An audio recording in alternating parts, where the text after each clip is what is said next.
ஓட்டு போகிற பூத்துக்கு போயிட்டு லைனில் நின்றுருப்போம் பார்த்தீங்களா. லைனில் நின்றுருக்கும் போது நம்ம ரிங்டோன் வச்சுக்கணும். ஓகேவா? ஃபோனில் விசில் போடே, விசில் போடே அதை வச்சுக்கணும். வச்சுக்கிட்டு நம்ம இன்னொரு ஃபோனில் வச்சு அதுக்கு ரிங் விட்டுட்டே இருக்கணும். மாற்றி மாற்றி ஒரு 4 டைம். ஓகேவா? மாற்றி மாற்றி காலை ஒரு 5 நிமிஷத்துக்கு ஒருக்கா லைக் ரிங் விட்டே இருந்தால் வச்சுக்கோங்களேன், ரிங்டோன் சவுண்டு வருமா, அந்த வைப்பு வேறு மாதிரி இருக்கும். முடிஞ்சால் ட்ரை பண்ணி பார்ப்போம். ஓகேவா? எலெக்ஷன் பூத்தில் லைனில் நின்றுருக்கும் போது அண்ணன் பாட்டு ரிங்டோனை வச்சுட்டு போயிடுவோம். அங்கே போயிட்டு வேறு ஃபோன்லேருந்து கால் பண்ணுவோம். இன்னொரு ஃபோன் லைக் நம்ம அப்பா கிட்டேயோ தம்பிக்கிட்டேயோ கொடுத்து கால் பண்ண சொல்லுவோம்.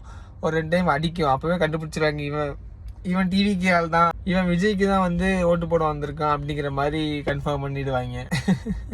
ட்ரை பண்ணி பார்ப்போம். ஓகேவா?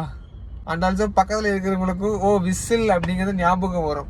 ஸோ எல்லாருமே இந்த ட்ரிக்கை ஃபாலோ பண்ணுங்கள். பயங்கரமாக பங்கம் பண்ணுறோம். Okay, everything is just for that one man. ஒரு சான்ஸ் கொடுக்கலாம். அவரால் என்ன முடியுமோ அவர் செஞ்சே காட்டுவார். அவ்வளோதான். ஓகே மக்களே, எலெக்ஷன் ரிசல்ட்லாம் வரட்டும். சிறப்பான தரமான சம்பவங்களை இனிமே தான் பார்க்க போகிறீங்க. சிறப்பான செய்திகள்லாம் இனிமே தான் பார்க்க போகிறீங்க.